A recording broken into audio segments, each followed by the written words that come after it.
Online with Terry Jeffrey, a CNSNews.com production. Hi, and welcome to this edition of Online with Terry Jeffrey. Our guest today is former Senator Harrison Jack Schmitt.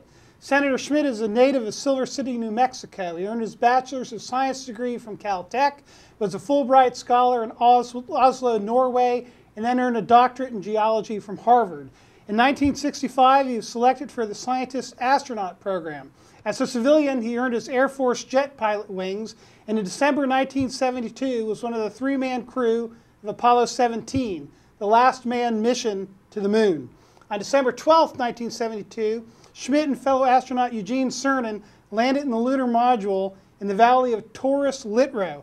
Cernan exited the module first, and Schmitt became the last human being, thus far, to set foot on the moon.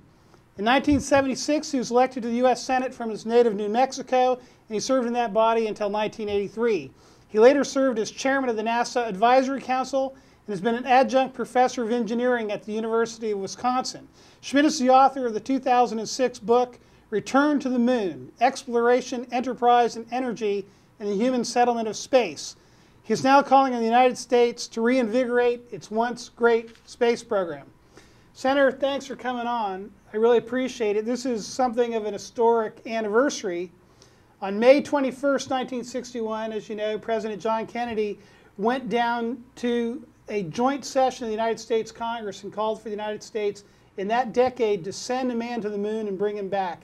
Tell me your view of the historic significance of that moment. Well, that Kennedy's statement before the joint session of Congress 50 years ago was following up on a recognition by him as well as by his predecessor, Dwight D. Eisenhower, that space had become a major geopolitical force in the affairs of human beings. The launch of Sputnik by the then Soviet Union, followed up by their launch of Yuri Gagarin as the first human to go into space, had triggered a great deal of reaction by Eisenhower first and then Kennedy. Eisenhower, of course, was responsible for the formation of NASA in 1958. He also was responsible for moving the Army Ballistic Missile Agency and JPL into that new agency called NASA, National Aeronautics and Space Administration. And then in January of 1960, 18 months before Kennedy's challenge was issued, Eisenhower ordered the NASA to begin the development of what was then called the Super Booster, which became the Saturn V rocket that took us to the moon. And then Kennedy, recognizing also the geopolitical significance of space, once Alan Shepard had demonstrated that Americans were part of the race to the moon with his suborbital flight, Kennedy then challenged the country to take men to the moon and return them safely to Earth, and the rest is history. That's a very successful effort by NASA and Americans, 450,000 Americans, meant that the leadership of the Soviet Union was intimidated, particularly when Ronald Reagan then proposed that we build a strategic defense against intercontinental ballistic missiles. And there are emigres as well as many other historians, I think, attribute the success of Reagan's initiative in the downfall of the then Soviet Union to the success of Apollo. There's just no question its geopolitical significance is very high, and that is now clearly recognized by China in the midst of what I would call Cold War II, in that they have decided that, based on the history of Apollo, that they should be preeminent in deep space. So, Senator, I'm an American who was born in 1958. I don't remember President Kennedy's speech, but I remember the space race very well, and that's what we called it when I was a kid. It was the space race. It wasn't just that President Kennedy wanted Americans to go to the moon and come back. It's that he wanted, and Americans generally wanted, us to go to the moon and come back before the Soviet Union can do it. And now we have up there in space what we call the International Space Station. To get there, we have to rely on Russian spacecraft. And the whole, do you believe that the sense of patriotism and nationalism and the idea that America should be first and that we should lead the world has been drained out of our space program? Well, it's certainly been drained out of the national leadership, particularly the Obama administration. I don't think it has drained out of the American people. Space is still very exciting to them. I think the vast majority recognize that the United States represents liberty and freedom on this planet, and if it is not competitive in space, well, then liberty and freedom are in further jeopardy than they are for other reasons. Well, do you think going forward in the future, the United States should try and form joint space enterprises with other countries, or should we try and lead the way and do it as Americans for America? Well, there's no question we should lead the way. International projects can be very useful. They have been in the past on a few occasions, not a lot. But I think it is in our national interest to be the dominant spacefaring nation and to provide our allies and potential allies throughout the world, as we have in the past, the opportunity to participate as partners. But it still is going to take very clear leadership and a single focus of management to make these kinds of things successful. Now, as I understand, and you used to, as I mentioned, you were the chairman of the NASA Advisory Council, in addition to having been one of the last 2 Americans on the moon, last 2 human beings on the moon. So you were a part of NASA. But what do you think should happen to NASA now? Well, NASA is historically an extraordinary organization. It accomplished the Apollo program for John Kennedy and for the country. It then gradually, I think, lost its way in various ways. The space shuttle as a technological achievement was magnificent, but it has now reached the limit of its useful life. It is old. The shuttlecraft are old, and that's been recognized for many years, and in fact was one of the bases for President Bush proposing the Constellation program, which was to provide a replacement for that spacecraft, and a replacement that would get us to the International Space Station. Unfortunately, underfunding by both the Office of Management and Budget and by the Congress since 2004 has resulted in that program not only being delayed significantly, but giving the Obama administration an excuse to cancel it, which has happened. So right now, Senator, if I understand correctly, we're about to have the last flight of the shuttle, and then the shuttle's retired and it's no more, and there is no follow-up spacecraft that America is building that will be capable of putting human beings in space. Well, you would find that the budget for NASA contains some funding to try to produce a spacecraft that would indeed provide within some number of years independent American access to space. But as of now, as soon as this last shuttle flight occurs, we will be dependent on paying the Russians for American astronauts to go to the International Space Station. Not only American astronauts, but we're obligated internationally to pay for and transport our various other partners in the International Space Station other than those from Russia. That is, I think, an unacceptable situation. It's one that is developed, is going to be with us here for a few years. But the responsibility, there's enough responsibility for that to be spread around in many different areas. Mm-hmm. But right now, there seems to be no strong push by the Obama administration to move forward and to rectify that situation as rapidly as possible. Well, do you think that NASA itself should continue to exist, or do you want to see something new come in its place?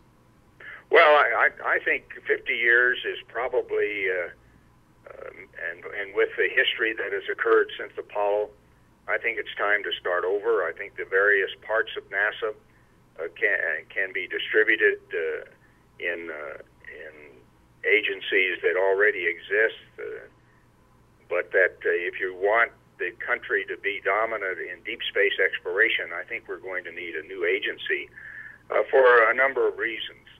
One is that we need to focus the national deep space exploration effort in a single organization without a lot of other budgetary and managerial distractions. I proposed the National Space Exploration Administration, and that organization would hopefully be allowed by Congress to hire the best possible managers that we can find in the country, as well as to hire young engineers and scientists who are absolutely essential to the success of these complex types of programs. So, Senator, this new National Space Exploration Administration that you're proposing, what would be its specific mission? What if John Kennedy was calling us to go to the moon and back within the 1960s? What do you want to see the National Space Exploration Administration have Americans doing? Well, the NSEA would be given the charter to explore deep space, which includes the moon, to settle the moon, and ultimately potentially to settle Mars, to utilize, to help the private sector utilize the resources, the energy resources in particular that we find on the moon. It would have a mission that focused entirely on deep space. Now, it might also provide some support for the remainder of NASA, for as long as we have obligations to the International Space Station. But its primary focus, almost single-minded focus, should be on building the space launch vehicles, the spacecraft, and the operational capability to work at the moon, distances of the moon, and ultimately to Mars and beyond. Well, okay, you say settle the moon and explore and settle Mars.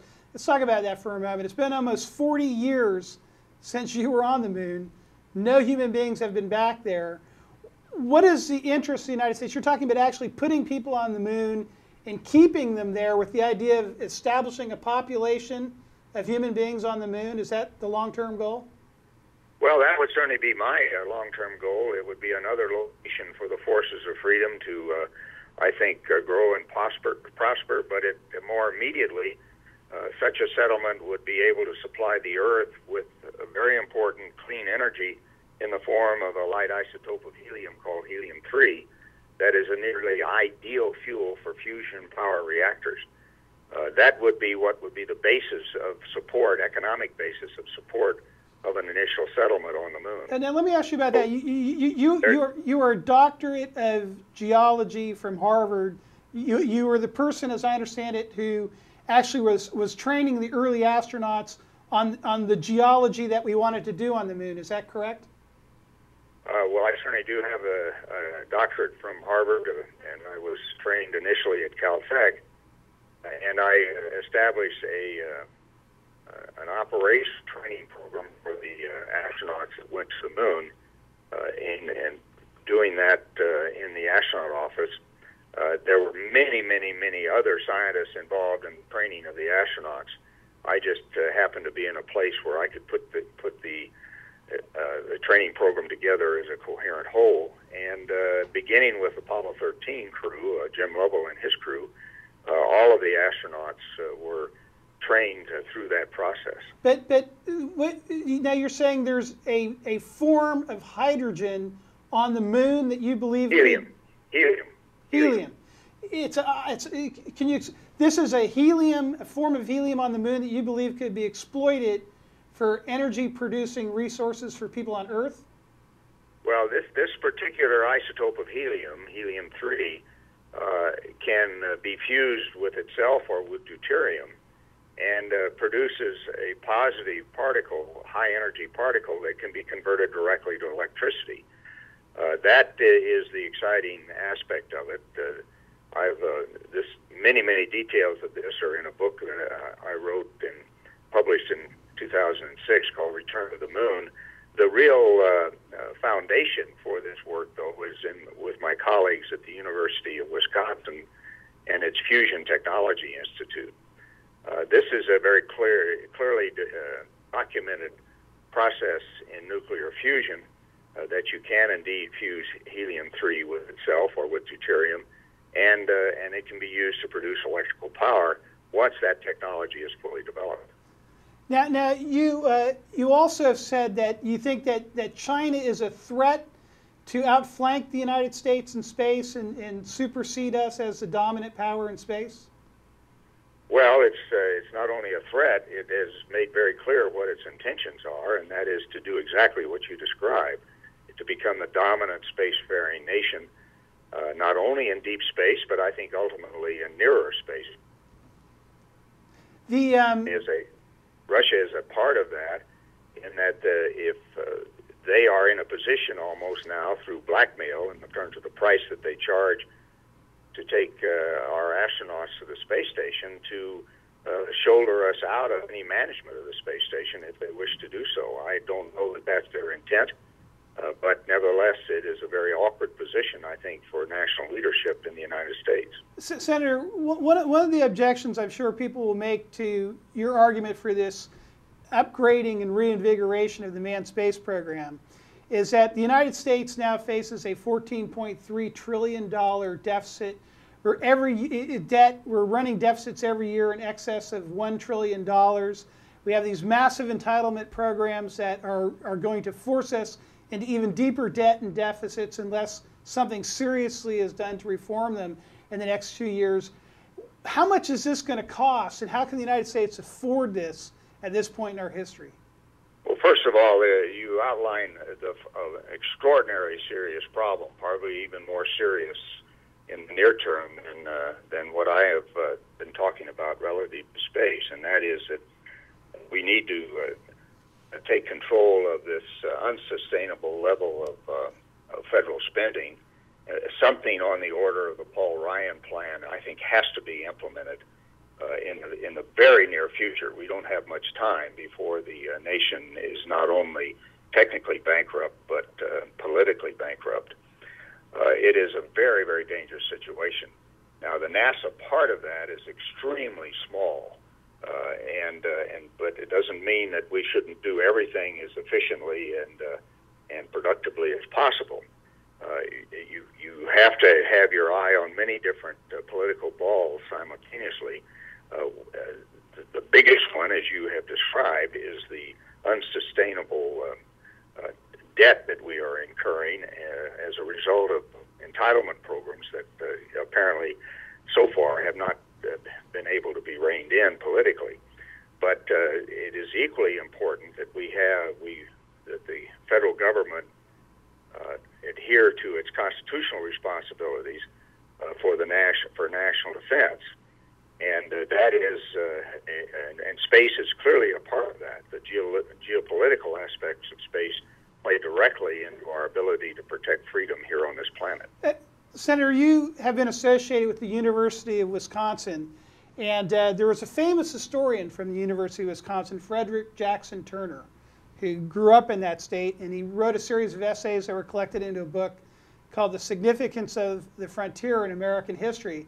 And he argued that the movement of Americans into open spaces and in the woods and prairies, and as they moved west, fostered a sense of freedom, of self-reliance, and independence that was crucial to the high development of representative government in the United States.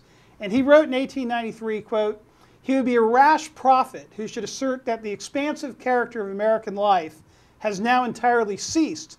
Movement has been its dominant fact. And unless this training has no effect upon a people, the American energy will continually demand a wider field for its exercise," unquote. Do you see the further exploration of space, and as you describe it, beginning to settle the moon, as a continuation of that American pioneering spirit of expanding out into new places and living as free peoples? Well, Turner is one of my heroes, and there are many who have articulated a similar philosophy and documented in a similar way the importance of the frontier. Space has given us an opportunity to create a new frontier, and one which is essentially inexhaustible. And the unique characteristic of the immigrants that have formed the American population is that they prosper when frontiers are available to them, as does freedom and liberty. And so I am a great believer in what Turner has written and in his analysis of the importance of a frontier to the enhancement and propagation of the American character. You know, Senator, on the flip side of that, in the White House today, the president's top science advisor is a man named John P. Holdren, who in 1973 wrote a book with Paul Ehrlich and Ann Ehrlich of Stanford University, and had quite the opposite point of view from my perspective as Frederick Jackson Turner. Holdren, Ehrlich, and Ann Ehrlich wrote, quote, "A massive campaign must be launched to restore a high-quality environment in North America and to de-develop the United States. De-development means bringing our economic system, especially patterns of consumption, into line with realities of ecology and the global resource situation. Resources must be diverted from frivolous and wasteful uses in overdeveloped countries to filling the genuine needs of underdeveloped countries. Redistribution of wealth, both within and among nations, is absolutely essential if a decent life is to be provided to every human being," unquote. Those are the words of the current White House science advisor, together with Paul Ehrlich and Ann Ehrlich. What would you say to John Holdren? Well, I have said, and I would say to Dr. Holdren that we totally disagree on that and and most other aspects of science policy that he has articulated. That makes absolutely no sense. A far better model that we have demonstrated to history is that through growth and particularly growth at a frontier, we enhance the wealth of the planet as well as the country, and that the enhancement of that wealth can be assimilated by peoples all over the world.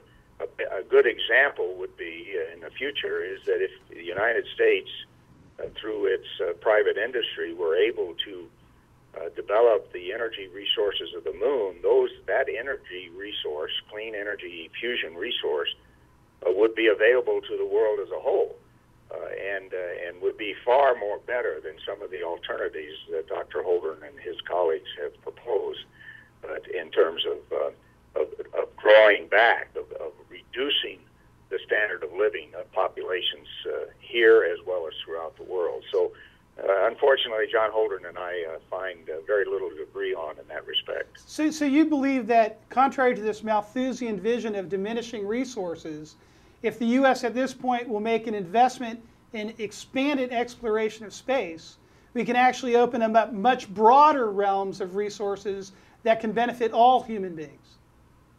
Well, just the resources of the Earth have not disappeared. They're changing form, and we have to figure out ways in which those resources can continuously be utilized. On the other hand, there are resources in space that can be used to augment what we have here on Earth for the indefinite future, and that's what civilization and particularly free civilization should be trying to do. Senator Schmitt, I have one last question for you. What was it like to stand on the moon and look back toward the Earth?